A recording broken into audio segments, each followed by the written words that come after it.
Uno, la parte laboral, pero otro, la parte que nos corresponde a nosotros como maestros. ¿Cuál es la función principal que tenemos, lo que el Estado nos paga? Es por educar a las nuevas generaciones. Entonces, otro nivel de defensa de la educación pública es la parte académica. Y este panel se refiere a eso. Acaba de pasar un panel con abogados, ellos están encargados de la parte legal, cómo defendernos a nivel constitucional, lo cual es muy interesante. Pero como maestros no debemos perder de vista el otro campo de defensa, que es la parte pedagógica. Es decir, si hay un maestro que no se presenta, que hace mal su trabajo, que agrede a los niños, ¿cómo el sindicato lo va a defender? Eso es imposible, ¿no?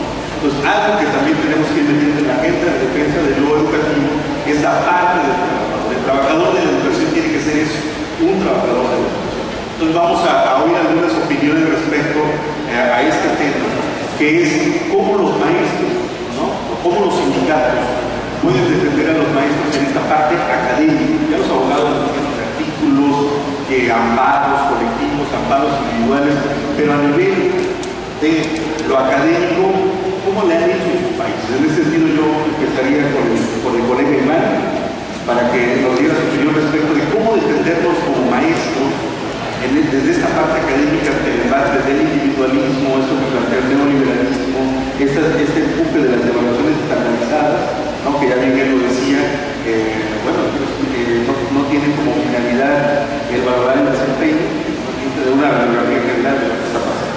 Iván, ¿qué nos puedes decir al respecto? Tú expláyate. Unos 3 minutos. Excelente. Muy buenas tardes, nuevamente. Uno de los, tal como le dije en la mañana, yo no pertenezco a ningún sindicato, al sindicato de los trabajadores de educación del Perú, pero tengo mucha cercanía y mucho aprecio y estima personal por gran parte de sus dirigentes y personas que son coordinadores nacionales. Uno de los, por lo menos en la lucha que ha tenido el sindicato del Perú, desde mi modesto entender, yo creo que ha jugado un papel fundamental. Algunos consultores y grupos de investigación independientes, estoy hablando del Perú de manera especial, y también profesores que empezaron a incursionar en el mundo de la consultoría, en el mundo de los organismos internacionales, fundamentalmente el Fondo de las Naciones Unidas para la Infancia.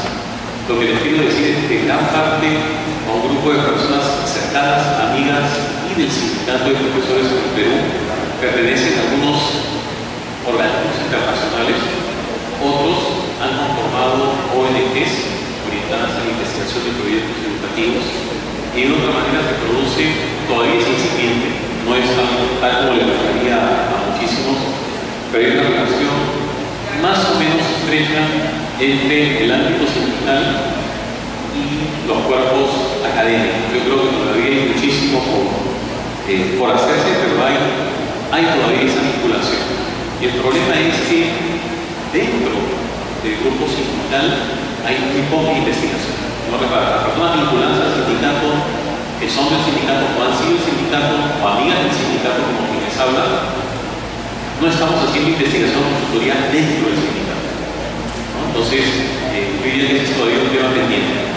Hay una vinculación, pero seguramente el propio sindicato tendría mayor legitimidad en sus luchas, en sus diferentes propuestas, si dentro del sindicato existiese un grupo sólido de investigación, de consultores, la posibilidad de poder editar una revista con juicio de pares, con comité integral. Yo creo que todavía es una tarea permanente, es una tarea que todavía está, yo estaría en el entero todavía. Al menos hay esa vinculación que les había manifestado. Yo creo que hay ejemplos de otros países que se han podido avanzar mucho más, que tienen sólidos grupos de investigación, tienen mejores posibilidades para que las personas del sindicato puedan investigar.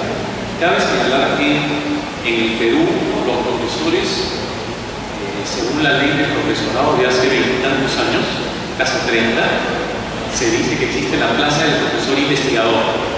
Un profesor que puede hacer investigación, un profesor incluso que podría tener un año sabático. Yo sé que, por ejemplo, yo conozco de cerca las experiencias del Estado de México, donde sé que los profesores cada 4 años pueden concursar un proyecto, pueden tener año sabático, o incluso hay una unidad que de otra manera, a pesar de sus limitaciones económicas, coordina investigaciones con el profesorado. En en el Perú, hasta el día de hoy, a pesar que han pasado casi 30 años, no tenemos un solo profesor pagado por el sector estatal público que haga investigación en servicio y que tenga una plaza maestra. Más aún, en los institutos pedagógicos y normales, muchos profesores que imparten la enseñanza en escuelas públicas de educación básica y normales tampoco pueden adquirir el estatus de profesor investigador, a pesar que está consagrado en la normativa. Pues ahí tenemos un problema y en cierta medida seguramente explica por qué al interior del sindicato no hay una vida académica muy rica que pueda ser equilibrada y que pueda estar a la par seguramente de los grupos de poder hegemónicos en el Perú que toman decisiones. Yo creo que falta todavía bastante camino por recorrer. Básicamente eso para poder dejar el tiempo. Sí, porque lo que se está discutiendo ahorita en el mundo, yo creo que esta coyuntura que está viviendo México es una coyuntura muy interesante, porque no es quitar al centro y poner a otra cosa y reproducir lo mismo. No estamos hablando de eso, estamos hablando de una organización independiente y independiente de los sentidos. A nosotros creo que Iván dibuja muy bien, me imagino estos nombres que aparecen luego en los dominios de los sindicatos, un área de investigación académica, un área de producción de textos, un área de revista. ¿Y esto qué significa? Pues hacerse corresponsables en la formación de los académicos. Yo creo que Iván por ahí nos puntualiza algunas cosas, ¿no? Esa cuestión de que los maestros tenemos que organizarnos también académicamente, participar en cuestiones de ONG, esta idea del reto de tener una revista, ojalá que cada sindicato independiente pudiera tener su propia revista en la que el objeto de estudio sea su propio objeto de trabajo. En el caso de Veracruz, no sé si en otros estados se debe estar la figura de la beca comisión, ¿no? Que es que el patrón te paga para que puedas hacer cursos de especialización. Bien, Víctor, desde España, ¿cómo podemos defender a los maestros académicamente? Ya hablamos en el panel anterior de que hay una defensa laboral, pero ¿cómo los sindicatos pueden defender a sus maestros académicamente? Gracias. Bueno, más o menos en la misma línea que estaba tratando de Iván, yo también querría aportar un análisis. A ver, el sindicalismo se compone de muchas partes. La fundamental, evidentemente, es velar por la mejora y la salvaguarda de las condiciones laborales de todos los miembros a los que representan. Esto no habría ninguna duda. No obstante, un sindicato, digamos, más amplio, que nosotros en España llamamos de clase, no corporativo, no solamente debe preocuparse de esas condiciones sociolaborales, sino que tiene que tener un pensamiento amplio relacionado con la sociedad. Es decir, la labor del sindicato, que viene a ser también reconocido, al menos en España, como un agente constitucional, lo cual significa que dentro de la Constitución se le reconoce una capacidad de influencia y de análisis igual que a las patronales, y por lo tanto se le respeta por ello. Ese sindicato tiene que elaborar no solamente estrategias, digamos, de carácter más académico relacionadas con ámbitos de investigación, sino tiene que pensar sus propias políticas dirigidas a la mejora de la sociedad. ¿De acuerdo? Es evidente que, si estamos hablando de educación, cuanta mejor educación tengamos y de mayor calidad sea, mejor será la sociedad. Es evidente que si los maestros o profesores están bien remunerados, bien considerados socialmente y bien tratados por el gobierno y por los propios centros, mejor realizarán su labor. Y es evidente que los propios padres de las criaturas o de los alumnos universitarios, si disponen de un personal docente de la máxima calidad, saben que las inversiones que hagan con relación a sus hijos y la educación será la mejor inversión que hagan en su vida. ¿De acuerdo? Es decir, aquellas personas que poseen riquezas o propiedades pueden legar riquezas o propiedades, pero la gran mayoría de las personas lo único que pueden legar es una buena educación a sus hijos. Por eso el sistema educativo es tan importante. A ver, nosotros desde la muerte de Franco, desde el inicio de la transición, a partir del año 75, tuvimos muy claro que desde el sindicalismo, desde la universidad, desde el conjunto de la sociedad, lo que teníamos que procurar es que la educación fuera un modelo de ascensor social.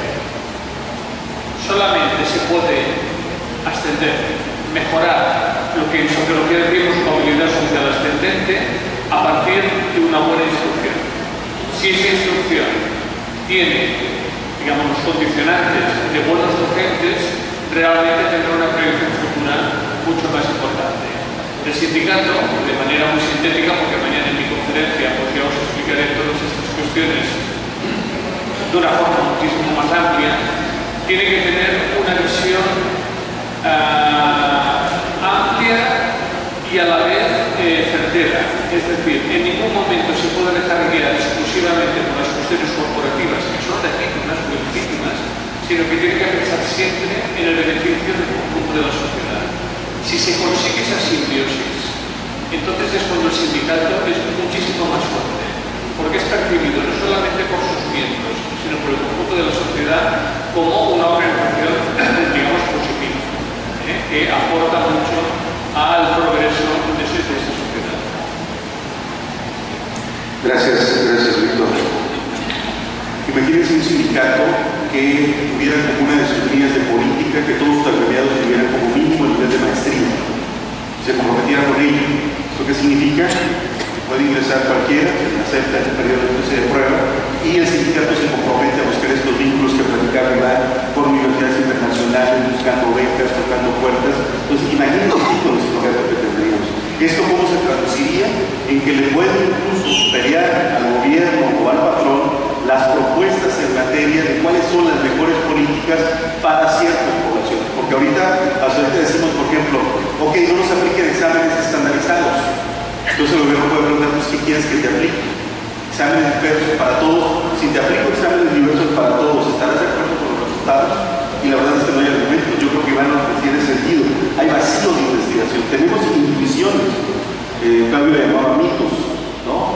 Pero yo creo que hay que avanzar un poco en ese sentido y me parece este hecho de la corresponsabilidad o la responsabilidad social o la creación de políticas de mejora de nuestros agremiados, si lo ven así los sindicatos, creo que avanzaríamos mucho.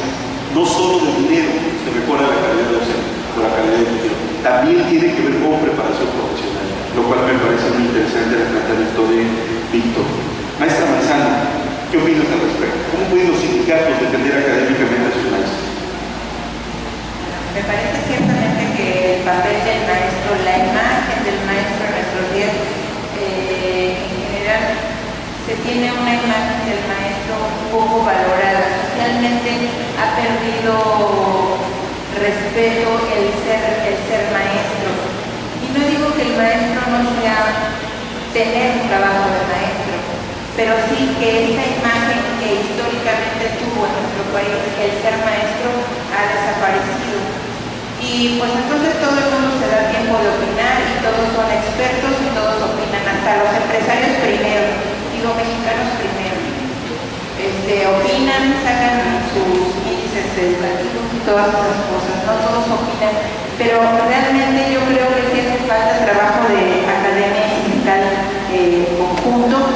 Me parece que tendrían las organizaciones que transitar en estos caminos de la academia que hablan de las escuelas, de los centros educativos como organizaciones que aprenden. Tendrían que trabajar mucho sobre la línea de trabajo colaborativo que debe prevalecer en los centros escolares, porque la política hoy día más bien premia de alguna manera los criterios individuales y la competencia más que el trabajo colaborativo, y a todos en un centro escolar como una organización que aprende. Creo que habría que trabajar mucho con los directores de los centros educativos para generar con ellos un liderazgo pedagógico que muchas veces falta en las escuelas, pero habría que trabajar ese liderazgo con mucho cuidado, porque ciertamente el liderazgo pedagógico también tiene que ver con criterios eficientistas, que es lo que en nuestros días quiere evaluar la OCDE, ¿no? Esa eficiencia en los maestros, esa eficiencia en los directores, en los centros. Entonces, hay una línea muy delgada entre poder hacer que un centro sea eficiente, eficaz en el uso de sus recursos, que pueda trabajar de manera autónoma, tomando decisiones, pero de manera pedagógica, de manera académica y no por los criterios de la OCDE. Creo que esos son los temas que habría que trabajar. Y creo que también tendríamos que trabajar o tendríamos sindicatos en nuestro país que ya desarrollan trabajo de esta naturaleza. Quizá no se conoce porque lo que se conoce de ellos es lo que sale en las noticias. Y de Oaxaca nos cuentan que son los más rijosos, los que salen a la calle, los que se pelean, cierran y tienen el índice de desarrollo educativo más bajo. Pero Oaxaca tiene formación sindical, tiene trabajo académico con los maestros. Guerrero, por ejemplo, también lo está haciendo. Guerrero trabaja con los maestros en estos términos pedagógicos desde el sindicato y ha diseñado lo que ellos llaman el modelo guerrerense altamiranista de educación. Hay regiones en Guerrero que lo están trabajando, entonces está Oaxaca, está Guerrero, pero también está Morelos. Les platicaba yo la mañana que es el único congreso que no ha aprobado la reforma educativa y tiene que ver con esta tradición de trabajo, de mucho trabajo sindical, de mucho de trabajo codo a codo, sindicato, maestros, padres de familia, y están operando un modelo educativo diferente. Entonces me parece que también habría que privilegiar el diálogo entre pares para conocer las experiencias de los otros, de cómo lo han hecho. Y tendríamos que hacerlo, me acordé que hoy se celebra en nuestro país la decena trágica, que tendríamos que estar trabajando para que no haya otras decenas trágicas simbólicas en nuestro país. Tendríamos que estar trabajando por eso desde mi punto muy humilde de vista. Gracias, maestra Manzano. Yo creo que cosas también que podríamos ir colocando en la agenda de los sindicatos independientes no es solo dialogar con los iguales. Yo creo que vas a hablar con Ivana ya que hay reuniones como esta que está realizando el centro, pero el problema es que son diálogos entre gente que piensa igual. No hay la posibilidad de dialogar con el que piensa distinto. Entonces, es interesante luego también que eso te lo da la academia, la capacidad de argumentar posturas distintas con otros, lo cual no significa renunciar a tus propios valores. Entonces, en este caso, yo creo que está interesante la propuesta en el sentido de esas redes de trabajo, la revalorización del trabajo del maestro, pero a través de sus resultados. Maestra Aiza, desde Finlandia, ¿cómo podemos entender académicamente a los maestros? ¿Cómo los maestros podemos entender académicamente? Bueno, parece que tal vez Unión de Oaxaca de Finlandia quiere mantener el nivel académico de los maestros para proteger que no sigan educación muy alta, no puede enseñar. Y esta organización ayuda a mantener nivel de educación.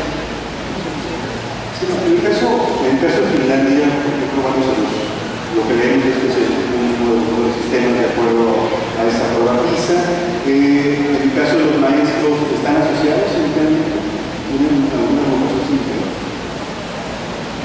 Casi todos los maestros están miembros de unión sindical. Es la única organización del mercado laboral en el mundo que atiende a todos los trabajadores del sector educativo en un país. Es la única. Solo tenemos única y casi todos los maestros están miembros. Sí. Esta unión de maestros o esta agrupación de maestros hace algún trabajo académico de sus agremiados, apoyan algo. ¿Cuál es la función principal de esta agrupación de los jóvenes? Sí, es porque la fuerza de unión, los maestros pueden estudiar más sin perder su salario, como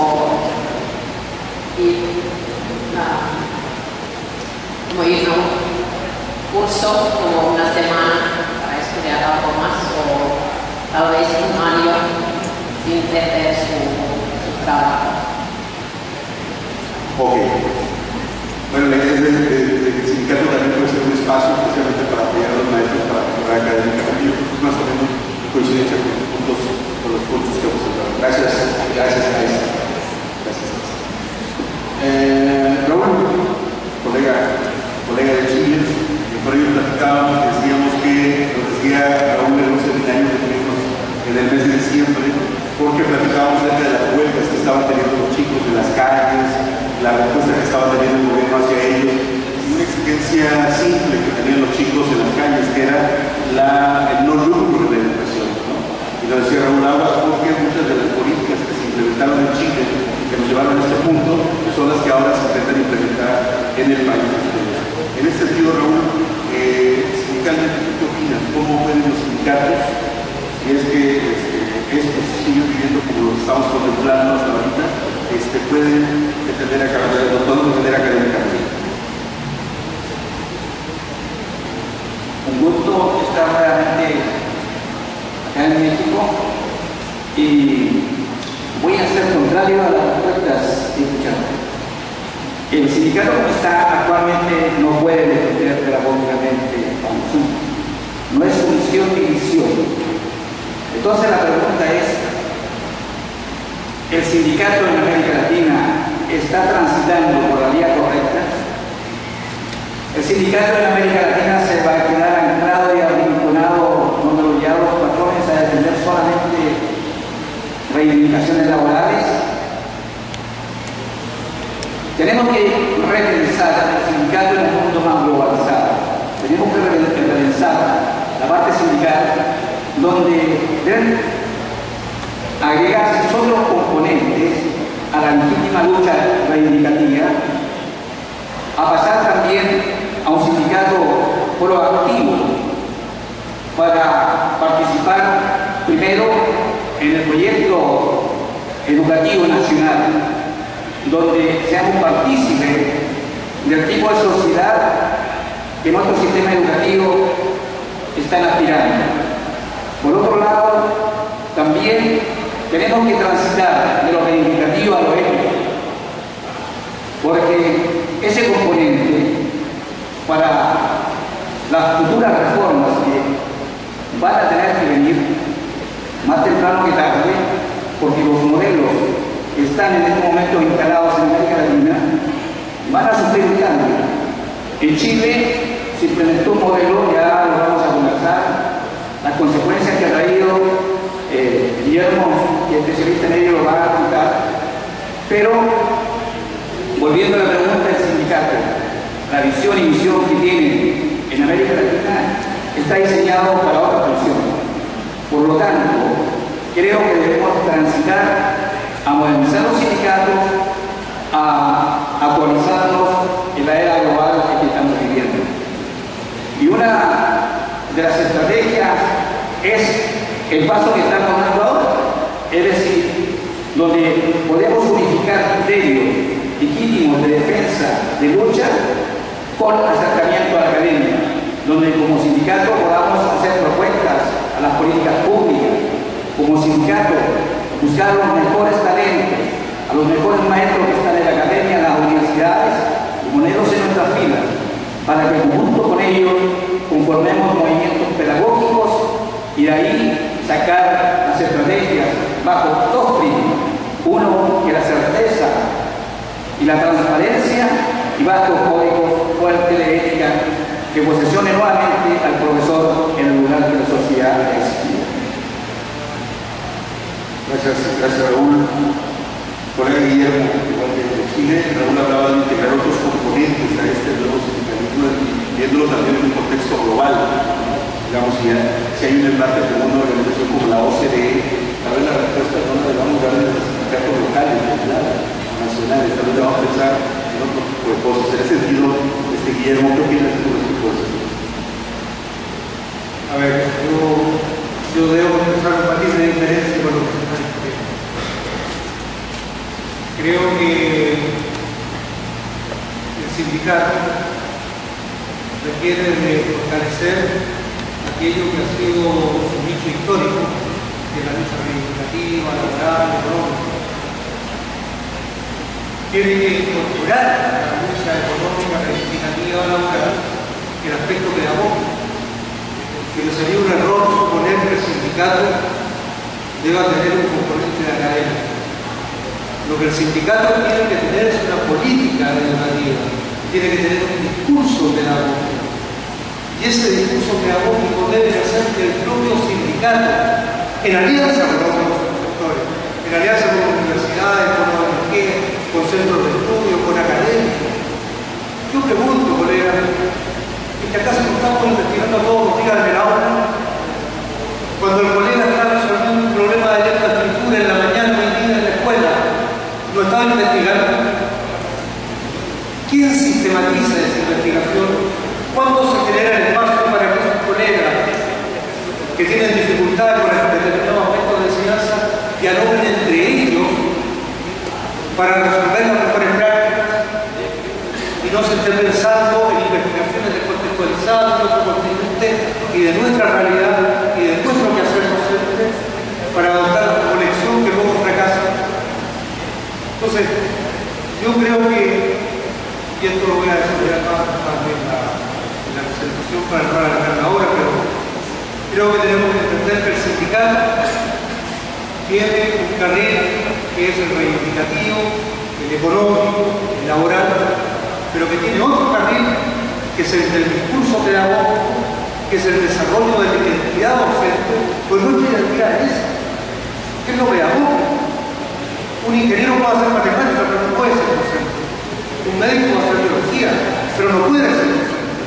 ¿Qué nos hace docentes a nosotros que tenemos la especialidad de la asignatura? El saber pedagógico. Y eso que es tan propio de esta profesión tiene que estar como un componente del sindicato. Sobre esos dos bienes cursar el tren de la profesión docente y desde allí elaborar la propuesta del sindicato que va a debatir con propuestas de otros sectores. Cuidado. La verdad es que acá no tenemos en el país. Somos un componente más, pero requerimos de la central de trabajadores, requerimos del mundo académico, requerimos de investigadores que también elaboren propuestas y que ojalá colaboren con el gremio. Pero vuelvo a insistir, la respuesta está en el tema. No viene desde fuera del gremio, no viene desde fuera del sindicato. La respuesta tenemos que buscar en el sindicato porque eso es lo que va a permitir el mejor fortalecimiento. No solo el recoger la mejor experiencia o las mejores prácticas que se puedan desarrollar en otro ambiente. Esa es la experiencia que se ha desarrollado en América Latina en muchos países.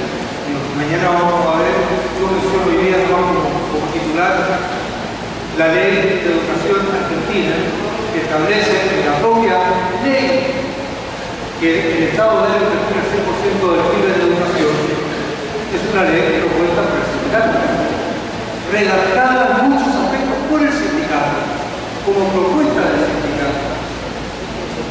En el Uruguay, el debate nacional, la ley nacional de educación del Uruguay, fue impulsado por los sindicatos, tanto primarios como secundarios. En el Brasil, las conferencias de educación que desarrolló Lula, que fueron 3 a lo largo de todo el país, desde los municipios hasta llegar a la conferencia nacional, tenían como principal componente el sindicato docente, el CENTE. Eso es lo que tenemos que conquistar los sindicatos. Hay otros sectores, está la academia que tiene que cumplir con su rol, están los centros de investigación que tienen que cumplir con su rol, pero ni la academia ni el centro de investigación va a poder hacer lo que es la labor propia del sindicato de docentes, que es entender que la lucha reivindicativa, que la propuesta pedagógica es una sola cosa, son condiciones de enseñanza. Lo dijo Roger cuando terminó el discurso inaugural, dijo por el bien de los niños y la sociedad. Tenemos que revertir la falsa conciencia que se ha creado en otros países de que cuando los maestros peleamos por mejores condiciones de enseñanza, estamos peleando por privilegios para nosotros. Estamos peleando por crear mejores condiciones para enseñar y por lo tanto lo central de la lucha del sindicato son los niños, no los jóvenes.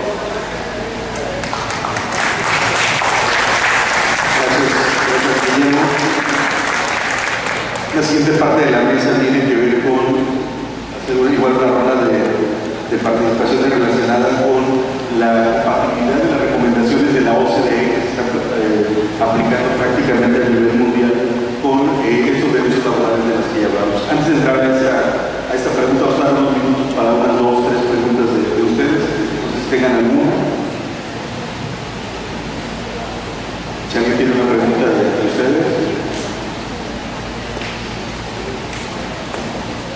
Yo creo que la ventaja de esta mesa es que todos hemos coincidido y me parece que la propuesta de Guillermo en el sentido de las alianzas es muy interesante en ese sentido. No sé si alguien tuviera alguna... Si no hay nada, seguimos entonces con la mesa. Yo dejaría aquí a que quiera contestar el siguiente cuestionamiento, que es la compatibilidad de estas recomendaciones de la OCDE con estas primeras recomendaciones que ya hemos planteado. Todos hicieron propuestas, en el caso, por ejemplo, Iván, de vincularnos con organismos internacionales, crear organismos de investigación, una revista, estas figuras del docente investigador. Y bueno, te vuelvo a plantear la pregunta, Iván, que ya no estas recomendaciones que tú das son compatibles con estas recomendaciones que da la OCDE.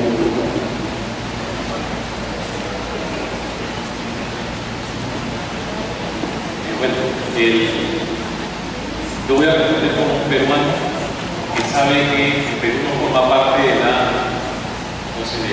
¿Sí? El Perú no participa, entonces tengo seguramente mayor licencia para decir muchas cosas. Personalmente, dentro de lo que es la discusión, el debate pedagógico de diferentes sectores de la educación peruana, estas recomendaciones no caerían aquí, que digamos. En primer lugar, porque en estas recomendaciones se hace más énfasis en la gestión eficiente y en el control que en lo que es el liderazgo, la direccionalidad, ¿no? Y hasta dónde realmente apunta el sistema educativo. Por ejemplo, en las recomendaciones de la OCDE para México y algunos otros países, por ejemplo, hace alusión a que estos cambios dentro del sistema educativo apuntan a facilitar el crecimiento económico.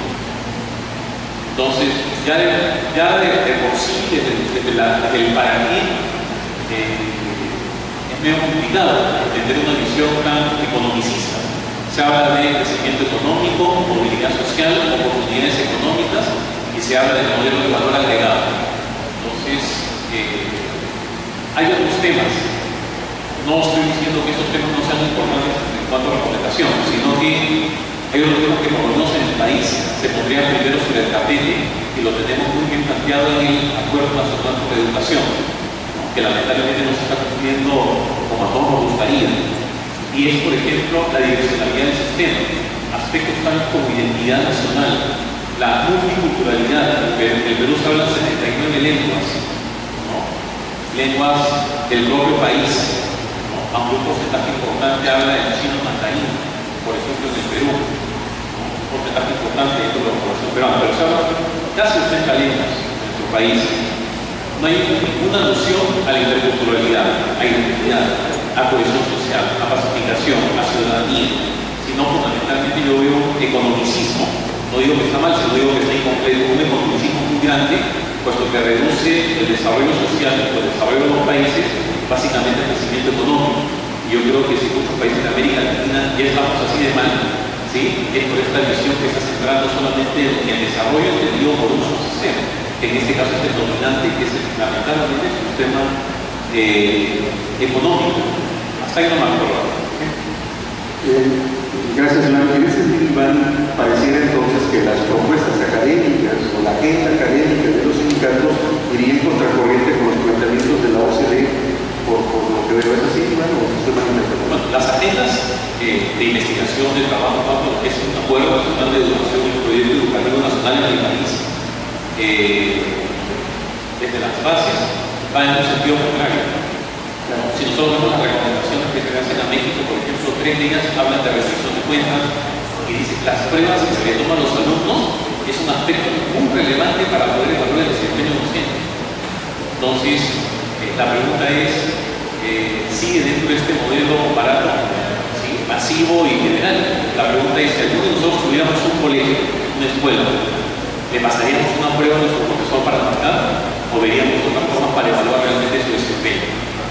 Una de las cosas que en el Perú se está discutiendo mucho es, felizmente no hemos entrado en eso, es poder plantear una institucionalidad de la escuela, pero a nivel comunal, donde los cuerpos docentes, los padres, los profesores, los propios alumnos puedan participar de un proceso de evaluación asociado al desempeño. pequeño, ¿no? Donde se puede dar mucho más peso a los supervisores y evaluadores de las comunidades, más que una sola entidad en Lima, en este caso que estaría haciendo una prueba. Entonces, por lo menos con una mirada más peruana, esto está muy alejado de lo que realmente es la intencionalidad y el desafío que tenemos como sistema educativo. A pesar que en el Perú el subsistema dominante es el económico y se quiere ver la educación básicamente centrado dentro de ese ámbito. Yo creo que sí van a colocar un elemento más a la realidad que ya de por sí es el hecho de trabajar como sindicatos independientes. O sea, no solo es lo laboral, no solo es tener una agenda académica, sino también lo que decía el compañero Guillermo, tener una propuesta concreta y defenderla. Por ejemplo, ahorita con la reforma que se viene dando, yo he oído muchas personas que ya empiezan a preguntar, ¿me da puntos para carrera? Si no me da puntos para carrera, no lo tomo, ¿no? Y entonces se vuelve un círculo vicioso, porque solo tomas aquello que te da puntos y eso te va limitando en tu misma acción. Entonces me parece interesante la postura que plantea Iván, porque suena bonito hacer maestrías y todo eso, pero ahí también se da una lucha como se está dando en lo laboral con los derechos. Hagan de cuenta que es como el tener derecho a una formación de calidad en esta parte de los estados. Perdón, gracias. Yo quiero decir que la pregunta fue hablar sobre la compatibilidad de las propuestas que aquí se hacen con recomendaciones de la ONU. Por lo menos abuelo he apuntado 4. Yo creo que no son compatibles porque el trabajo que aquí se ha sugerido o se ha recomendado tiene que ver con lo colectivo, con la construcción colectiva, y las políticas de la ONU promueven el individualismo y la competencia, por una parte. Aquí se ha hablado de defender lo público, de defender el derecho social desde los sindicatos, y la ONU promueve la defensa de lo privado, la prevalencia de lo privado. Aquí se ha hablado de atender a la diversidad, las lenguas, no solamente en el caso de Perú, sino en el caso de México, tanta educación multicultural, multigrado que hay, y en cambio la OCDE promueve la estandarización, incluso para evaluando igual a los que no son iguales. Y otra cuestión es que acá se ha hablado de la evaluación, de que no se está en contra de ser evaluado, pero de que la evaluación corresponda a un modelo que se ajuste al desempeño. Y la OCDE lo que promueve es una evaluación como justificación de políticas educativas, como justificación de despido, como de justificación a la no permanencia en el empleo. Yo creo que no son compatibles, por lo menos desde mi punto de vista.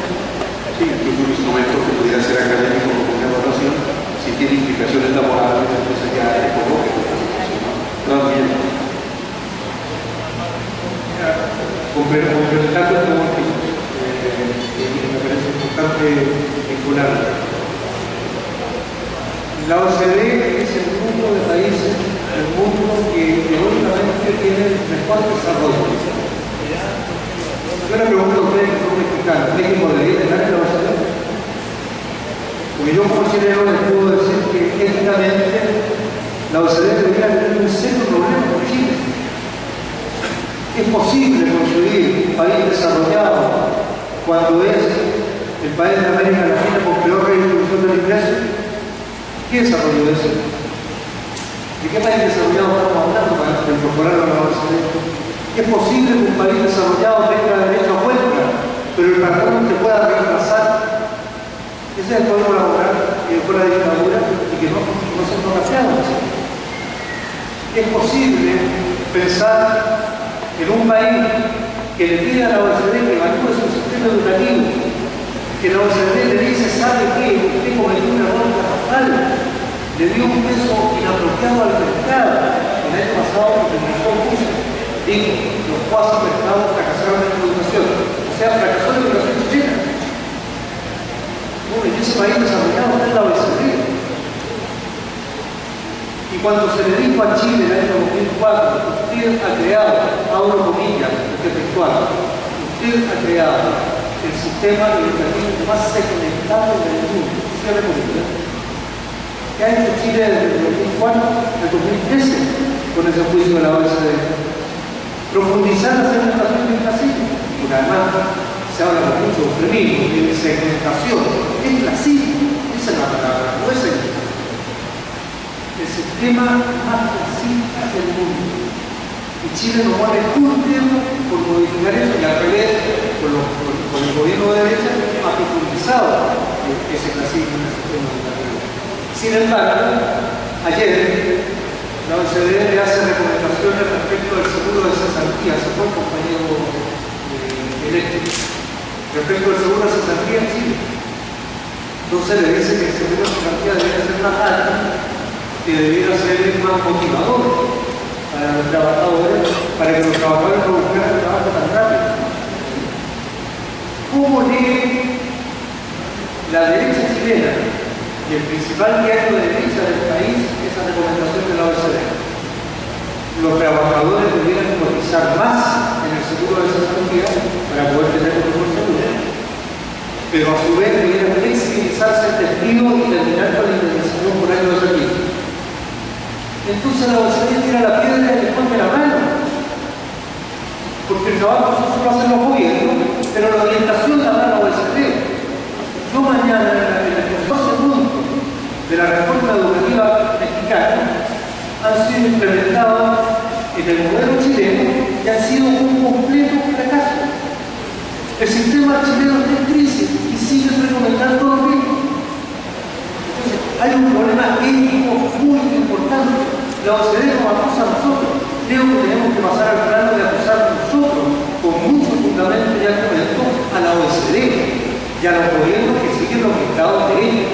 Porque en definitiva, no me voy a pronunciar respecto a otro ámbito de la economía, pero en educación, la OCDE lo que busca en América Latina es deteriorar los sistemas públicos de educación y busca privatizar la educación como un gran negocio como ha ocurrido en Chile.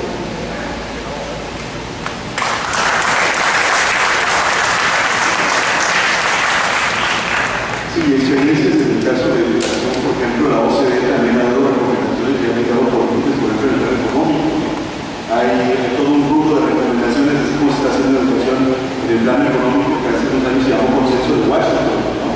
Que eran las recomendaciones que le hacían a los países si querían pertenecer a este grupo de economías bonanza o economías en crecimiento. Y una de ellas era acabar prácticamente con todas las empresas que manejan los estados, ¿no? Se hablaba del adelgazamiento de los estados.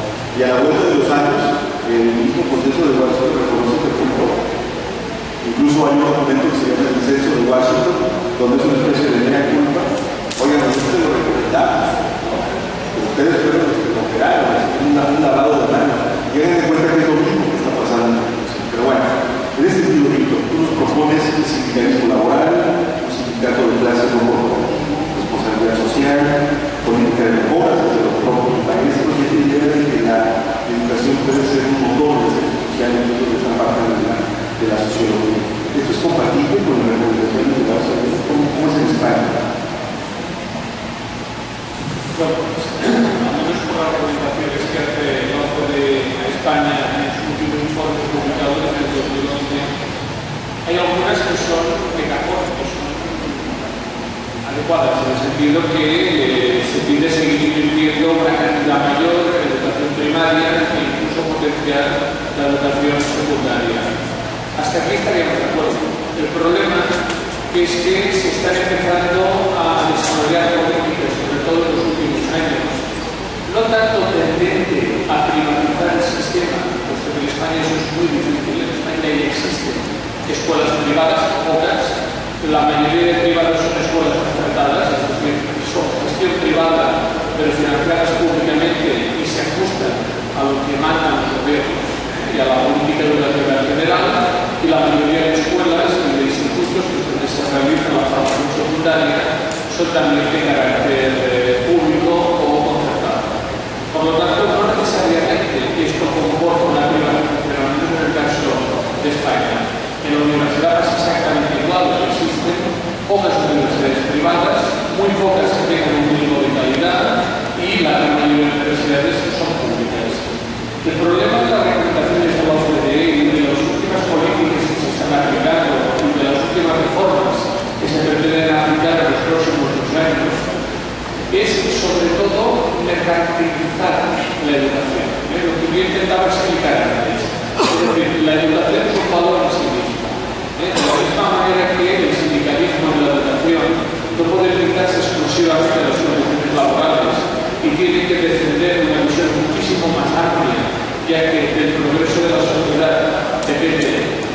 la educación. Por lo que se refiere a las recomendaciones de la OCDE, estamos en lo mismo. Si una de las principales recomendaciones es introducir el sistema de préstamos estudiantiles, error. Es decir, si nosotros creemos que el mejor sistema para lo que la OCDE denomina atractivo del ciclo superior o universitario consiste en la aportación de los gobiernos y del Estado para financiar un porcentaje elevado del presupuesto de esas universidades, lo que no podemos pretender es ni aumentar excesivamente las tasas universitarias, que están aumentando, ni por supuesto cambiar el modelo por el préstamo estudiantil, porque entonces no es que estuviéramos privatizando, porque la institución universitaria seguiría siendo pública. Lo que estamos es vulnerando el principio de igualdad de oportunidades, que es muy diferente. Y eso es lo que a mí personalmente me preocupa mucho más. Es decir, si las tasas universitarias se incrementan en un 10% o en un 5%, es evidente que puede haber familias que puedan sufrir con ese incremento y que incluso en algún caso, algunas de ellas le puedan decir a sus hijos que no vayan a la universidad. Pero para eso están las becas. Por lo tanto, eso lo podemos cumplir con un buen sistema de becas. Lo que no podemos es aceptar el cambio de modelo. Si tenemos una universidad pública o una escuela pública que funciona sobre todo a partir del presupuesto público, podemos buscar sistemas de becas, podemos buscar sistemas de corresponsabilidad, podemos intentar mejorar la eficiencia de esas escuelas o de esas universidades, premiando también a los mejores de alguna manera, no solamente climatísticamente, sino teniendo una mayor capacidad de decisión. Pero lo que no podemos es cambiar el modelo, intentar tomar el modelo a través de la mercantilización o a través del sistema de préstamos bancarios. Lo estábamos hablando en la comunidad con el vocabulario chileno, que es un sistema de exclusión social. Y ese es el verdadero problema, cambia totalmente el modelo educativo. Si caemos en esa trampa, no privatizamos. Lo que conseguimos sobre todo es que un porcentaje muy elevado de estudiantes dejen de existir en la educación no obligatoria. A la obligatoria se queda porque no les queda más remedio, porque el Estado tendrá que pagar como sea la parte que le corresponde. Pero la no obligatoria, en el caso de España, la no obligatoria empieza a partir de los 16 años. La gran mayoría de estudiantes se desfocarán porque no podrán pagar las tasas ni los importes de las matrículas anuales de tanto la enseñanza secundaria no obligatoria como las universidades. Gracias, doctor Fernando, por la pregunta. Solamente para que ustedes tengan parte de la información que se entrega a los organismos internacionales, especialmente de la OCDE, que son muy publicitados por los medios de comunicación de masa.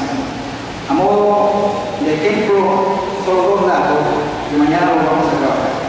Dice, durante la semana, la publicación de la OCDE, México es el quinto país de la OCDE con mayor inversión en educación. Y a renglón seguido, es el país más bajo a nivel mundial por inversión por alumno. Es un dato bastante interesante que mañana vamos a intentar saber. Por otro lado, a propósito de España, la ley publica textual, los docentes españoles ocupan el quinto lugar de los sueldos de los países de la OCDE. Inmensa mentira, es decir, los ubican por sobre los japoneses. Entonces, ¿por qué hacen esa publicación? La decir, las reformas. Y en Chile publica también cuando estaba haciéndose la reforma exactamente lo mismo para introducir la conciencia colectiva que los sueldos de los chilenos están prácticamente por sobre el promedio de los OCDE, pero nunca dijo que el índice que estaba era del poder adquisitivo era tomado de profesores con 44 horas. En Chile, que tiene 44 horas, prácticamente lo diga como yo buscar el gobierno, que lo viene a ser como un 10% de la población. Colega Aiza. Finlandia. Y a lo que nos fue el Perú, la ley es con nosotros, están hablando sobre el comunitario, la relación que lleva con estas recomendaciones dentro de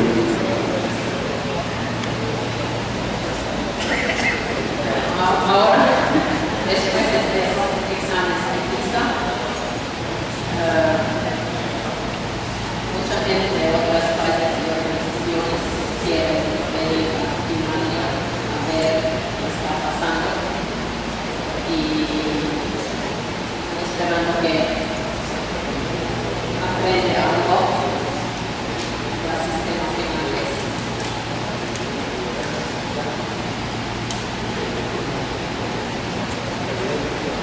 Es decir, Finlandia llegó a ser lo que es porque llegó al fin de las recomendaciones de la OCDE. O sea, Finlandia llegó a ocupar los primeros lugares por PISA porque aplicó todas las recomendaciones de la OCDE.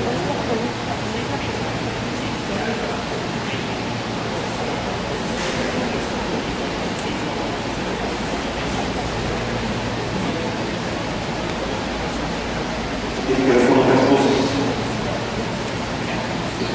Sí. Es más que ahora OSCE está viendo lo que está pasando en Finlandia, porque es una cultura muy especial y un pequeño país,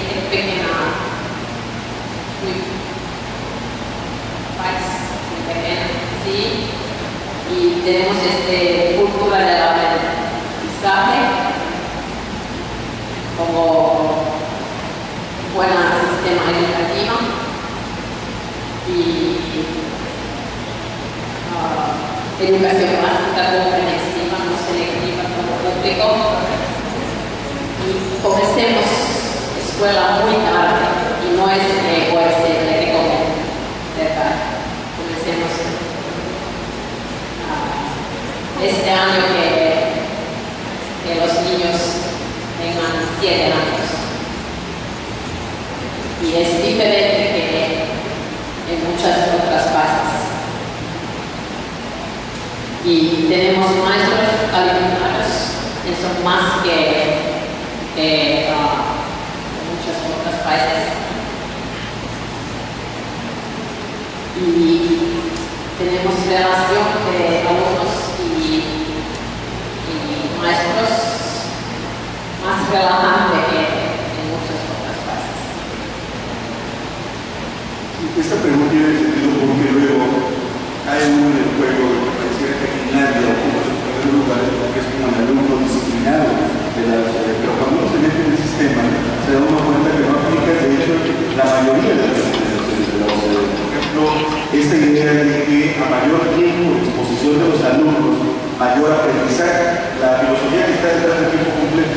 Es decir, tengamos más tiempo a los chicos en las aulas y entonces van a aprender más falso, ellos lo demuestran. Entonces, otra cosa, metámosle más contenidos al currículum para que los chicos aprendan más falso, ¿no? Y ellos nos han demostrado, y uno puede leer la literatura que hay un poco sobre Finlandia, le digo porque puede ser una trampa, como ocupa los primeros lugares en las reglas estas de PISA, uno puede estar tentado de decir, bueno, pues hay que ver qué están haciendo para que lo apliquemos en el país, que es la tentación que tenemos luego todos. El problema es que no tiene que ver solo con las recomendaciones de la OCDE, sino que tiene que ver con cuestiones culturales, cuestiones de otro tipo. Sí, tiene que ver con cuestiones de otro tipo, ni siquiera salariales, que los maestros les pagan más, sino que tiene que ver con un valor distinto que se le da, que es un poco lo que decía, o sea, revalorizar la función del maestro, que no tiene que ver solo con salario, con dinero, sino el papel que desarrolla. Yo leí un poco de estas escuelas sin barras, por ejemplo, ¿no? Donde la comunidad interactúa con la escuela, esto es fabuloso, y esto no es OCDE. Pero vamos a cerrar esta mesa. Quería hacer un comentario sobre los costes de la escalada salarial. Es que se las estaba mirando detenidamente. En 2011, OCDE, y es que son sueldos fantásticos. ¿Qué problema en España? Yo que conozco de otros países. Claro, yo conozco a muchas maestras que llevan más de 20 años y son funcionarias, por lo tanto cobrarían el máximo que establece el Estado. Y es decir que los datos que existen, porque ponen aquí como la producción inicial, es que son incluso superiores a los de una maestra que lleva más de 20 años impartiendo clases. Por lo tanto, es que estoy preocupado, de verdad. Aquí señala la producción inicial una maestra o maestro de educación primaria de 35.900 euros. Os puedo asegurar, porque mi compañera es maestra, por lo tanto, sé lo que cobra y lleva 23 años. Tiene y supera de 23 años y se llega a este sueldo. Por lo tanto, algún error tiene que haber dentro de estos datos. O sea que hemos de también coger las recomendaciones del OCDE con una cierta precaución, porque aunque la ratio de alumnos por clase puede ser más o menos correcta, las horas de clase que los alumnos tienen semanalmente también, luego incurren otros errores tremendos. Al final estamos hablando sobre los sueldos, pues sale la remuneración inicial de 28.000. O Alemania, bueno, Alemania sí que son 40.000. Estados Unidos 32.000, Japón 24.000. No sé quién ha elaborado estas tablas salariales, por lo tanto, manifiesto mi sorpresa, porque hay que ser un poquito cautos con determinados estadísticos porque no vemos nada. Sí, hay que recordar que la OCDE es un grupo con intereses. Entonces depende, a nivel de investigación, como lo decimos, depende de dónde pongas la lupa, son los datos que tiene la realidad que refleja. No es lo mismo que agarremos a maestros de nivel E de carrera o nivel más alto de carrera y saquemos un promedio de 4 años de maestro mexicano, que agarremos a colegas que no han ingresado y sumemos el total de relación con los que están. Entonces, ojo, y lo decía muy bien mi colega, veamos estas recomendaciones de la OCDE como eso, recomendaciones de un grupo de interés económico muy fuerte, cuando te hablan de que el Estado deje de intervenir en los bancos, era porque ya teníamos ahí al Santander, ya teníamos escuchado una serie de bancos que estaban luego sobre esto. Yo me acuerdo mucho de lo que pasó con la reforma del siglo XXIII, cuando se dijo que el ejido, ¿no?, dejaba de ser propiedad comunal y se volvía propiedad individual. ¿Por qué era la urgencia de hacerlo? Porque había una serie de empresas dispuestas a comprarle a los campesinos las montones de calles. Entonces, me parece interesante la recomendación de eso. Cerraremos la mesa con una última participación. Como ven, perdón, adelante. Nada más para expandir un poco el comentario de la maestra Caña sobre si las recomendaciones de la OCDE tenían que ver el éxito del sistema educativo finlandés. Ella me comenta que no, que es al revés. La OCDE está buscando a ver el sistema educativo finlandés para ver qué están haciendo y para así saber ella por qué rubro de educación y aquí tiene unas diapositivas que comentan que uno de los éxitos es que existen sistemas de apoyo individual a cada alumno. Existe intervención temprana si hay algún problema en la escuela y también que hay un papel activo del estudiante, no nada más está centrado en la institución, sino se le da un rol preponderante al alumno, lo que estaba comentando, para expandir el comentario. Otra cosa que comentaba hace rato sobre la defensa académica de los maestros.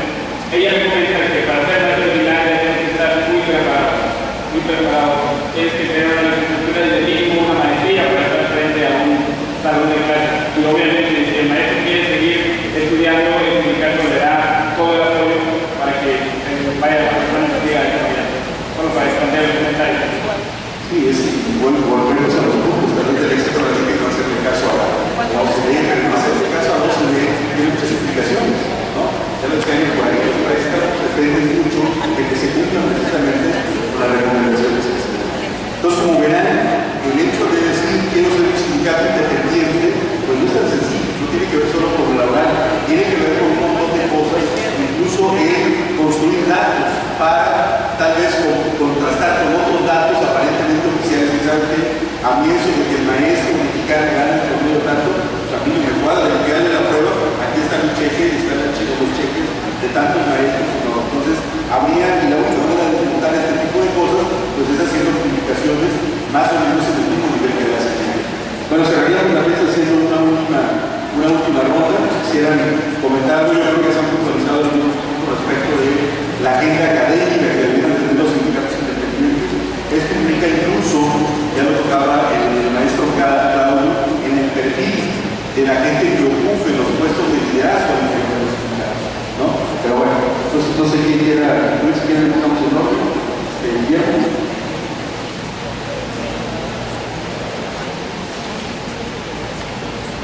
Muchos de ellos aún no han expuesto, muchos de sus temas van a tener que ver con lo que van a tocar mañana, pero bueno, ¿cómo le pedimos una conclusión respecto a este tema?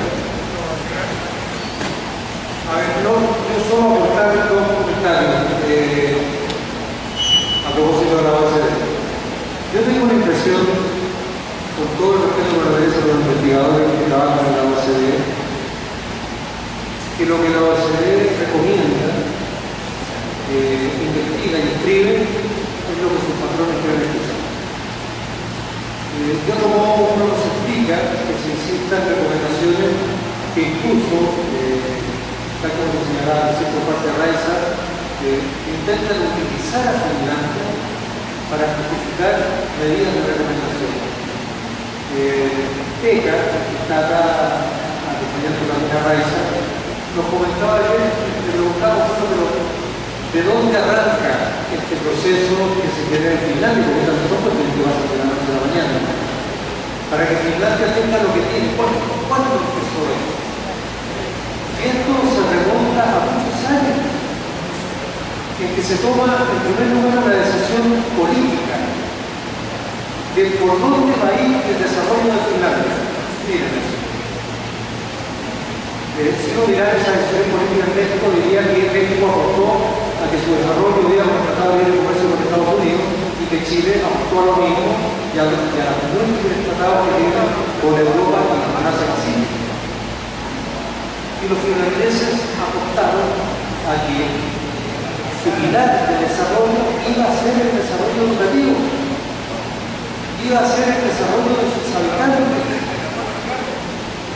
Y por lo mismo invirtieron en eso.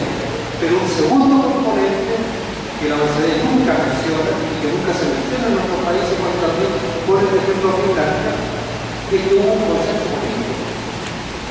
Un consenso político que esa decisión de que el desarrollo impulsaba por fortalecer la educación en ese país iba a ser respetado como política de Estado y por lo tanto iba a tener un largo desarrollo con evaluaciones, pero un largo desarrollo. ¿Cuánto dura la reforma en nuestros países, compañeros? 2 años, 4 años, otra marcha, otra reforma. Tomamos la moda de allá, la traemos acá, se acabó la moda, adoptamos otra. ¿Cuándo se persigue una política y se evalúa? Rara vez. Y cuando otros países lo hicieron, consiguieron construir sistemas públicos de educación poderosos. El sistema público de México fue poderoso, el de Chile fue poderoso. La cultura de Chile es inconcebible si no es por el sistema público de educación, por el sistema de educación superior público. La danza, la música, la Neruda, la guitarra, la violeta, Víctor Jara, ahí son hijos de la escuela pública. Eso se cortó. Eso se cortó con el neoliberalismo en Chile en la década de los 80, en el resto de América Latina a partir de los 90, y todavía estamos discutiendo cómo salir de esa pantalla. Claro, afortunadamente, el resto de los países de América Latina no sufrieron la imposición de este modelo de protección del terrorismo de Estados Unidos en Chile para que se implementara integralmente. Pero cuidado, tampoco que eso sea un consuelo, porque el modelo tiene múltiples mecanismos para conseguir el mismo objetivo. No tiene un solo camino. La recomendación a México de que un buen mecanismo para desarrollar la educación en el país es la autonomía escolar.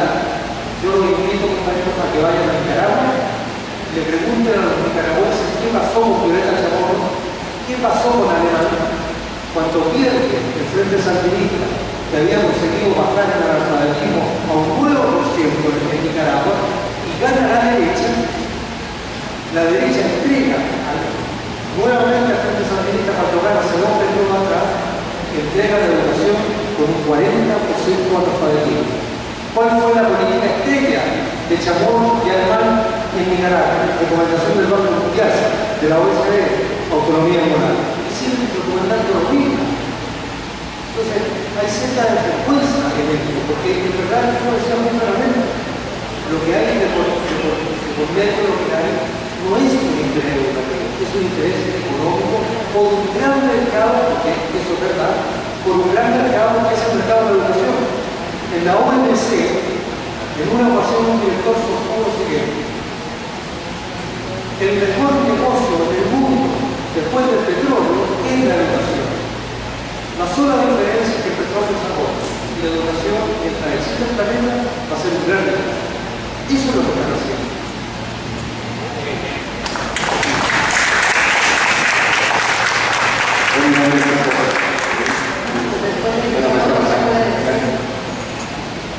Pues en realidad lo que yo quiero decir es gracias a los organizadores por realizar este evento, que no sea el primero, que nos inviten a los que siguen y que todos veamos en este una gran área de oportunidad para desarrollar todas estas cosas que aquí se dicen y pues hay que continuar, ¿no? Hay que continuar la brega en la construcción de estos caminos que nos permitan un México diferente. Gracias. A mí lo personal, igualmente me llama la atención de la comparecencia enfermera del Senado hace unos 3 días, donde él, un referente que utilizó mucho es el de Reyes Tamés, y uno se pregunta, Reyes Tamés no fue secretario de Educación, ¿por qué en el periodo en el que él estuvo no implementó lo que ahora está proponiendo? Entonces, y lamentablemente en México todavía no se castigan las malas decisiones, que también pueden ser concebidas como corrupción. Por ejemplo, si este listado que hizo Schweiger de los programas que no funcionaron, la pregunta sería: ¿cuántos millones se invirtieron a esas instituciones que no funcionaron y que de antemano se saben que no van a funcionar, como el caso de escuelas de tiempo completo? Porque también pueden ser incluso atribuirles de responsabilidad de los servidores públicos en tomar una mala decisión y en invertir tantos recursos. Y uno se pregunta, estas recomendaciones de alguien y estuvo no están destinadas a fracaso. Bueno, perdón,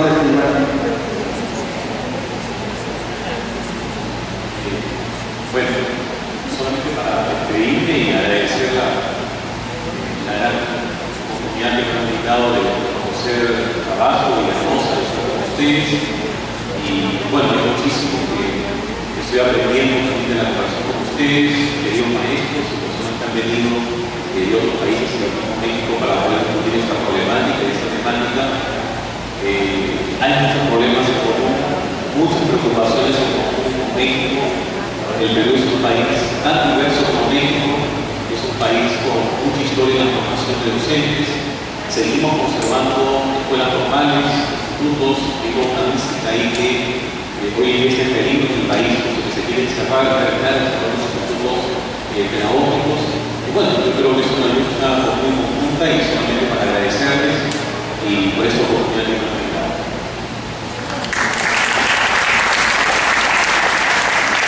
¿Está por ahí Montoya? Nuestro diputado.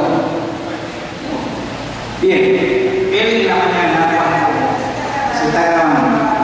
Bien, en la mañana cuando él dio por inaugurada este seminario y nos pusimos de pie, estaba esperando que dijera con la fuerza y el talento que tiene, con la voz, y iba a decir: a partir de hoy, en el lugar de México, Tabasco, se instaura el Día Internacional del Sindicalista.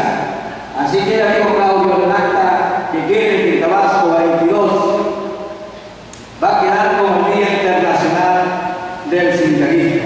Le vamos a pedir al amigo Guillermo que lo lleve al Mercosur y a la internacional como propuesta de productos de seminario.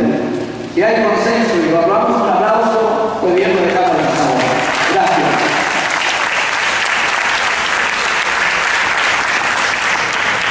Bueno, agradecer evidentemente la invitación y mañana espero poderos explicar bastante más ampliamente algunos de los argumentos que ya he empezado a ver.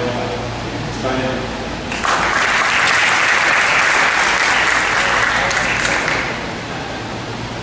Bueno, muchas gracias, Pedro, en español. Y si quiere saber más, hay una página de internet.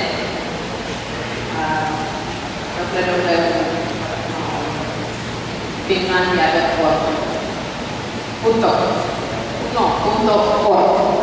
Sí, finlandia.org.